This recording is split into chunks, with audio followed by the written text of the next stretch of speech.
What's happening, fam? L.A.R movement still moving. Book entitled Lessons from a Non-Custodial Father. Amazon Kindle Create Space. Um, Trump, the bait and switch. Just President Trump, I don't think when I saw, I've never actually said president on a regular basis, so I don't think it's any disrespect to the guy. I would say Obama, I would say Bush, Clinton, Reagan. It's just I don't normally put president in the world because you fucking know the last names are household names. But anyway, I sat back on this topic for a minute because I was just chilling and I'm laughing at all the things that go on with this bait and switch because I wanted to wait until the first 100 days was up, but I'm gonna just get right into it. A lot of hypocrisy is going on right now, you know, with people with Trump feeling disrespected, which I can understand that. You don't want to be disrespected as a man. You don't want your family disrespected, and I can that resonates with me. I understand that. The thing about it is, he was disrespecting the president before him, before he even thought about running for president. So in same thing with the Republicans and conservatives or whatever, they didn't have this type of need to defend against disrespect for the last 8 years. They was complete assholes, and is Trump? I doubt is getting the death threats like Obama got, because if I recall, he got more death threats than all the presidents combined. So when he feels disrespected and somebody is taking a shot at him, I can understand him being upset about that.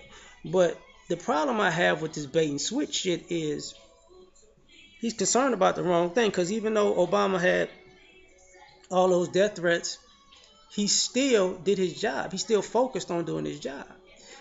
Though he had a lot of racist things and a lot of things that undermined him and a lot of obstacles, the focus was to doing his job. And Trump doesn't look like he's completely focused on doing his job. I mean, you worry about Colin Kaepernick? All right, whatever. I mean, you're worried about, Snoop? And I would say that's some like Bow Wow. That was some disrespectful shit to bring up his wife. That was. I mean, you can't get around that. I don't care what you think about the man or his wife. Don't want nobody to put your family in some shit. Don't put their family in shit. That's just a manly respect thing. But the same thing about his direction and the bait and switch with his policy. We're gonna end Obamacare. Now it's like, no. We're gonna put up a wall. No. We're gonna make government smaller. Then you increase the military budget, which actually makes government bigger because the military budget is part of the government, right? It's not a private sector thing, but it's the bait and switch. And a lot of this stuff cracks me up because you know at the end of the day, it always looks like a smokescreen. It looks like I'm talking so much shit over here that it draws people's attentions away from what either needs to be done or what is being done. And it is not like his bait and switches comes across that is very intelligent, where it's got you looking this way when the master plan is here, and then it's going to boom pop up. It looks like it's a smoke screen this way to get you away from a massive fuck up that's happening on this end. And that's the way it's operating. And for all the people who voted for him, I mean, I'm trying to figure out, y'all was just on board. It was all good just a week ago. Like, y'all was all on board. Y'all was at all of these rallies. Y'all was making America great again. And this bothers me because y'all did the same thing with George Bush. Y'all did the exact same thing. When George Bush started fucking up, y'all put these bumper stickers on y'all car, but y'all be dead ass silent. He wasn't doing anything productive. Y'all was dead ass silent. Y'all just, he fucking up. What is all this shit you was talking before? You thought he was gonna do all these good things. I'm gonna stick my head in the sand, and this doesn't exist. It's like the fuck. And part of that bait and switch part is the problem because for some odd reason, uh, you people who believe in figures like this want to run the country into the ground just just to make sure other people can't prosper. That's basically what it is and what it looks like and how it comes off and how it comes across. You know, because you don't want a fair market or a free market or fair competition or competitive this nation to grow on its competitive nature because it doesn't look like it's in your favor because um, your symbols of power always looking competent. Their teams looking competent. You know, think about it. Like this is the second Republican president who people thought his vice president was smarter than him. People forget about Dan Quayle. See, people like Dan Quayle's an idiot, but Dan Quayle was never the president. They didn't consider Bush. I want to say that was Bush at the time, Bush and Quayle. I might be wrong. It was Reagan. And Quayle. I think it was Bush and Quayle. They didn't consider Bush stupid. Bush Senior, not Junior. They didn't consider him stupid. They considered Dan Quayle a fucking idiot. But you know, here we go again. You know, bait and switch, bait and switch, bait and switch. We need to be talking about American policy.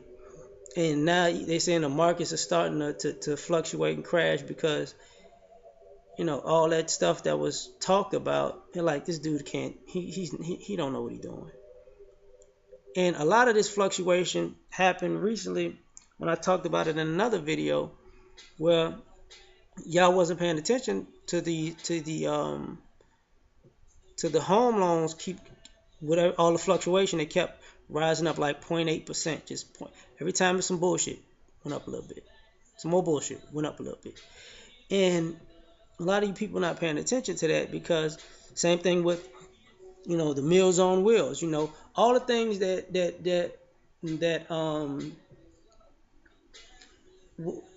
the president ran on that everybody gravitated to. They getting played. Like the coal miners are gonna work again. They just deregulated how the effects of that coal mining on water. So y'all willing to kill y'all damn kids by poisoning the water in the communities that which some of y'all live in and y'all kids live in and go to school in for you to get a buck. That ain't gonna work out well. And then if they got rid of Obamacare, which I don't think they're gonna be able to do it now.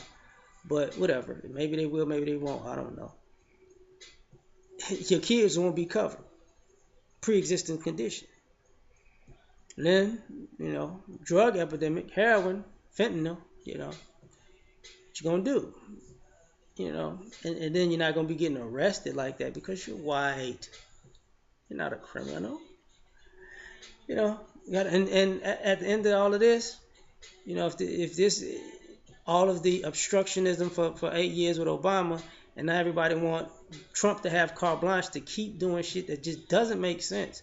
It's not that his policy don't make sense because he hasn't even been there long enough to start implementing policies, but his approach is all fucked up. It's all fucked up. And everybody can see this is not going to work. This approach is not going to fucking work at all. But all of this all of the animosity and venom that was leaked to the Obamas and Obama's family, Obama's presidency and his family, you see these same people faced with the same scenario on the opposite end. So all the same shit that they defended against, they're quiet when it's happening. The same bullshit that they thought will ruin the country, now that it looks like their party is going to ruin the country, they're quiet when it's happening. They're cheering for the destruction of America. And you can't say they're not. And everybody's supposed to be quiet because it's a classic bait and switch, And even at the end of all of that, who you gonna blame? Black people? For this? Can't. But you're gonna try, and people are gonna go with it if they can because they don't want to take responsibility for creating this situation that's about to fuck them over. And it is what it is. Um, I mean, this is what you asked for. And if y'all think he was gonna do everything that y'all thought, I mean, even with the rise of the white supremacy, which I don't understand the rise necessarily. This always been a racist, white supremacist country. Always has been. That's part of other races of people and immigrants assimilating to this country. You have to assimilate to be a racist towards black people or some other group, and black people primarily, then other groups incrementally. Whatever. Um, but y'all gonna pay for this because I mean, y'all went knocking on the devil's doorstep. Y'all wanted all of this stuff that y'all said now that y'all fighting against. All this welfare reform. Y'all forget that white people are who's on welfare the most. So y'all gonna get y'all. That's gonna bite y'all in the ass. Obamacare. Y'all forget that was y'all. That was on. It's on Obamacare like that. Bite y'all in the ass. Because remember, it was supposed to be a form of reparations. Well, if it was supposed to be a form of reparations and black people was on Obamacare like this, what the hell are you fighting for it for? Not you want to get rid of it. Now you want to fight for it. I mean, bipolar ass thinking. Meals on wheels. Uh oh. Freezing and hiring in federal jobs. Uh oh. I mean, you asked for it, you got it. I'm just saying, stop bitching about it. Really. Just stop bitching about it. All right.